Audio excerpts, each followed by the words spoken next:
বিয়ে বাড়ি যুদ্ধ করে যেমন যাওয়া হয়েছে, খাওয়ার অবস্থাও তাই। যাই হোক, শেষমেশ খেতে বসে পড়েছি আমরা।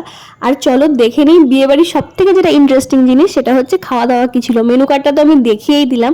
খাবার পাতায় সবার প্রথম চলে এসেছে লেবু, তারপরে এটা হচ্ছে পনির পাসিন্দা, তার সাথে টমেটো সস। খেতে বসতে আমাদের অনেকটা রাত হয়ে গিয়েছিল, অনেকটা মানে অনেকটা।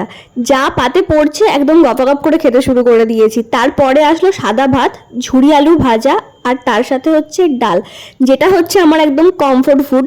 ডালের সাথে আমি এখানে একটু লেবু নিগড়ে তার সাথে ঝুরি আলু ভাজা দিয়ে মেখে খেতে শুরু করলাম। খেতে খেতেই চলে আসলো এখানে দই কাতলা। দই কাতলার টেস্টটাও কিন্তু ওয়াও ছিল, আর যে পিসটা পড়েছিল একদম দারুণ। এটা দিয়ে খেতে খেতেই তো ব্যাস, আমি যার জন্য এতক্ষণ ওয়েট করেছিলাম চলে এসেছে। কি না, ইলিশ পাতুরি। ইলিশ পাতুরি আমি অনেক দিন পর খাচ্ছি। ইলিশ পাতুরি, ভেটকি পাতুরি এগুলো আমার খুব খুব খুব খুব প্রিয়, আর এটার জন্য আমি অনেকক্ষণ ওয়েট করছিলাম। যাক, শেষমেশ আমার পাতে এখন চলে এসেছে। আমি এখানে কলা পাতা আনবক্সিং করছি, কিন্তু তারপর আমার মনটা একটু ভেঙে গেল, কারণ খুলে দেখলাম পড়েছে আমার নেজার পিস, যেটা আমার খুব কাঁটার জন্য খেতে একদমই ভালো লাগে না। বাট কি আর করা যাবে, ইলিশ মাছ তো, সেই জন্য খেয়ে নিলাম কলা পাতাটা সাইড করে রেখে। আর ভাত দিয়ে যখন মেখে খাচ্ছিলাম, জাস্ট অসাধারণ লাগছিল। আর খুব যেহেতু খিদে পেয়েছিল, যাই খাচ্ছি আমার তাই ভালো লাগছে।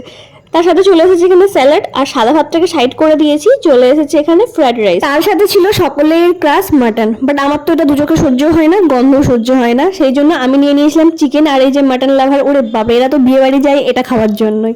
এখানে আমি চিকেন দিয়ে প্রথমে যে সাদা ভাত অল্প করে রেখে দিয়েছিলাম সেটা খেলাম, তারপরে ফ্রাইড রাইস দিয়ে খেলাম। কিন্তু আমার সাদা ভাতটা দিয়ে খেতেই বেশি ভালো লাগছিল তারপরে মনে। খাওয়া দাওয়া এখন আমাদের প্রায় শেষের দিকে, আর শেষের দিকে কি কি থাকে সেগুলো নিশ্চয়ই সবার মুখস্থ হয়ে গেছে। মাংস দিয়ে ভাত কমপ্লিট করার পর এখানে ছিল চাটনি, আর তার সাথে 2 রকমের মিষ্টি ছিল। রসগোল্লাটা আমি খাইনি, তবে এই চমচমটা আমি খেয়েছি, যেটা বেশ ভালো লাগছিল।